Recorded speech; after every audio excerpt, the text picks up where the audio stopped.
Heyo! Yes! We are right back here. One of the best places to be. Me and you, we're here. Feel it. Right on it.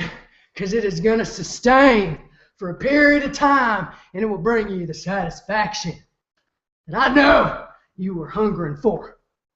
I'm Mac Harde, the most powerful Les, and I got you right here with me at Harde on WMMA. WMMA, Women's Mixed Martial Arts. That is what we're getting into today. We're getting into a certain nook and cranny of women's mixed martial arts, okay? That is what you can expect each and every time. What nook and cranny will we be getting into? Well, that's untold, okay? We follow the circuit. We follow the sport. We let the happenings of it dictate our conversating and communing right here at Harde on WMMA.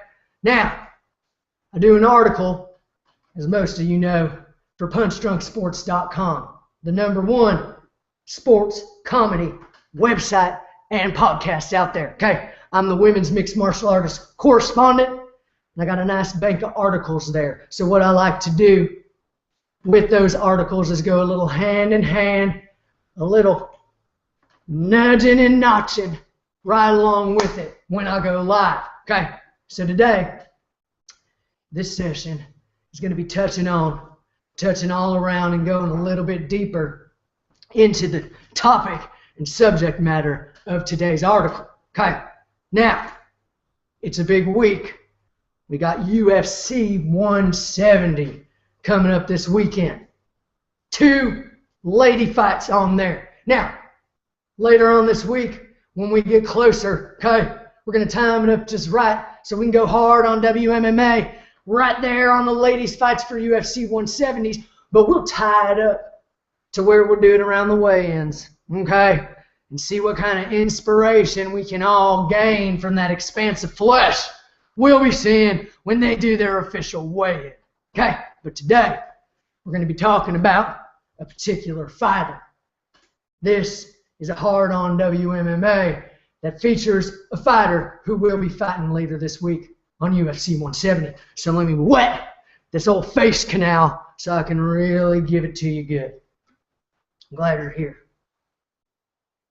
A lot to talk about, a lot to marinate on, okay? I'm going to tell you about this gal today. Chances are a lot of you might not know her.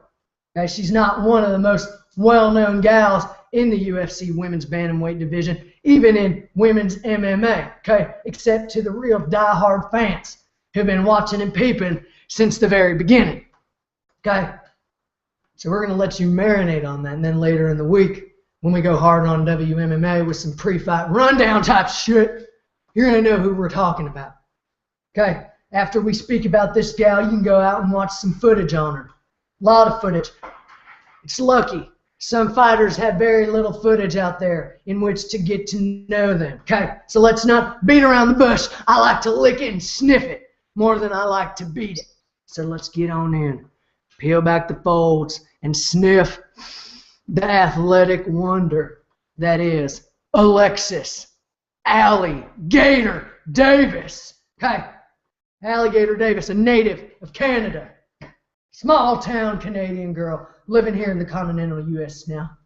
Okay, training at her husband's mixed martial art institution, fighting out there with some of the best. Alexis Davis has been fighting professionally since 2007.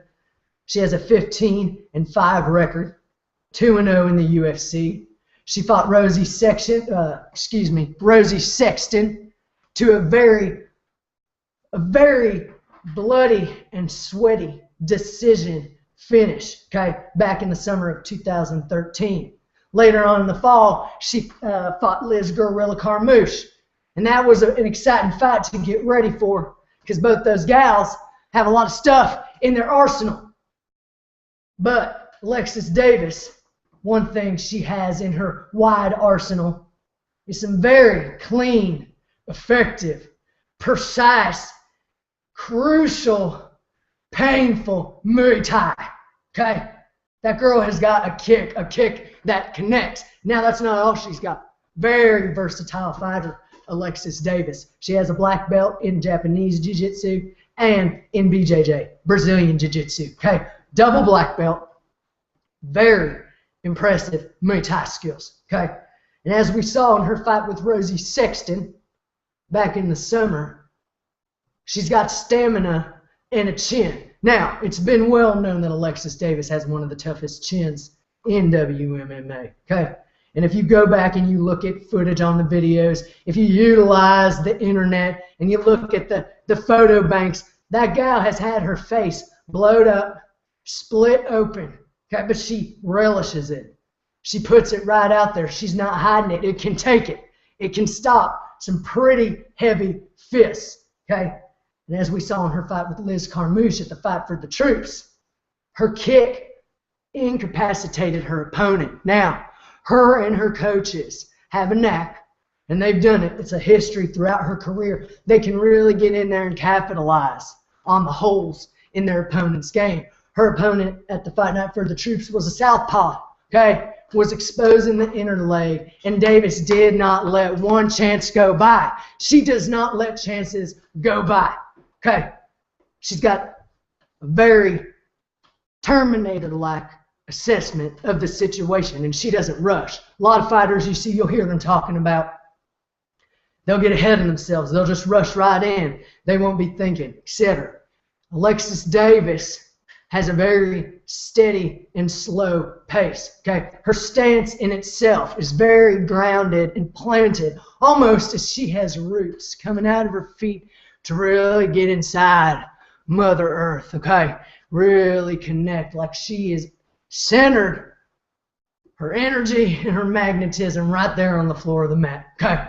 It's very hard to get Alexis Davis down, but if you do find yourself on top of her with her thighs around your hips, okay, she is in your guard. Now you might get excited. You might take a minute to count your blessings that you got all that power and skill right there beneath you, okay? But you better watch out, because like I said, she's got that double black belt, okay? She's got a ground game. She's got a standing game. It almost seems as she has an answer for everything. She's won the last 7 of her 8 fights. The only loss, I believe, was to Sarah Kaufman. That was the second time they'd fought. Second loss to Kaufman. Okay, that's going to be something we can look forward on the horizon. Okay, but other than that, straight wins. Straight wins all across the board. She's just increasing. If you look at it, it seems like a few scant losses. Those are just a thing of Alexis Davis's path. Okay, her path now is heading for that UFC women's bantamweight belt. Her fight coming up with Jessica Ai, word is that the victor of that fight will be next in line to fight whoever wins out of Rousey versus McMahon, also at UFC 170. She's ranked number 3 pound for pound in the world. Like I said, she is virtually unknown, but get to know her. Okay, see her through my eyes. Watch her stuff. Now, in addition to these Muay Thai striking skills, okay, the eye and foot and hand coordination. In addition to her ground game, she also has a very, very nearly flawless knack for rationing her stamina. Okay, she fights as precise and as accurate, maybe at a quarter of the speed shaved off. Okay, and that's not something I see very often. It's like she's moving in slow motion, but doing the same amount of damage.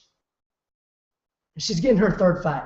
This is her 3rd fight in the UFC. We're still waiting on one last gal from Tough who was supposed to get a contract. She hasn't even got her first. Shayna Baszler. She hasn't even fought her first. She'll be fighting later this spring. So they are moving Alexis Davis right through the grinder. And why not? She delivers. Alexis Davis gets the job done. She's a very sweet, soft-spoken, respectful gal. But I think that she is learning. I think a lot of these gals are learning that when it comes to the UFC, you got to inject a little bit of marketing genius into the equation, okay? Little marketing genius. And I think they all can do it, okay? I've gotten into all these gals' nooks and crannies. I'm familiar with them all. You look at someone long enough, you learn enough about them, and the marketing plan for them, for themselves, will reveal itself, okay? Just got to pay attention. Y'all got to pay attention, and you are. That's why you're here with me, Mac Harde at Harde on WMMA, okay? Alexis Alligator Davis. We'll be talking about her later this week, how she matches up against Jessica Evil Eye, and we'll also be talking about Rowdy Ronda Rousey versus Sarah McMahon, no moniker at this time, and their fight for the UFC Women's Bantamweight belt at UFC 170 this Saturday, okay? So look forward to that, and I look forward to being there with you. Now, before we go, let's go to my specially put together WMMA Twitter feed, find out if there's anything new going on. I'm not going to get into things, but I will call your attention to it. Now, right before I got on here, there was an article, I believe, on MMA Junkie, Rowdy Ronda Rousey talking about her striking skills, something she's always working on, something we're going to see a lot of this weekend. MMA Junkie, Rowdy Ronda Rousey striking skills. Check that out. It's a good read. Now, let's see what we got. Tisha Torres, the Tiny Tornado.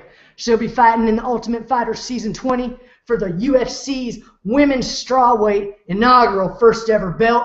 This little gal's going to check out a sponsor prospect today. Well, I have no doubt she'll get it. She's a firecracker. Tiny Tornado. Look into her. Ask somebody. Get to know her because she's going to become more and more relevant. Now,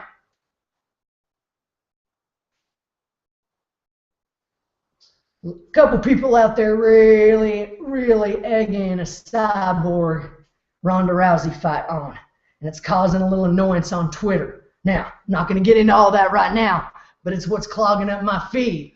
These gals aren't willing to compromise their weight class, so just shush on up about it until one of the Fertitta brothers or Dana White says it's a go. Okay?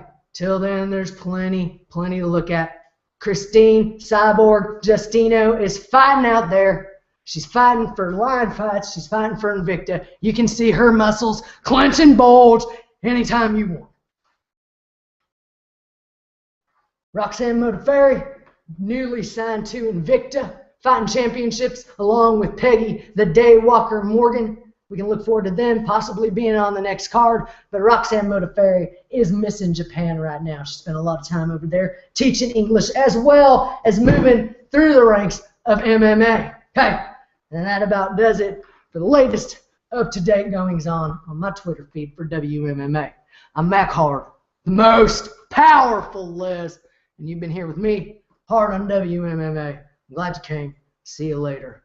Les Power!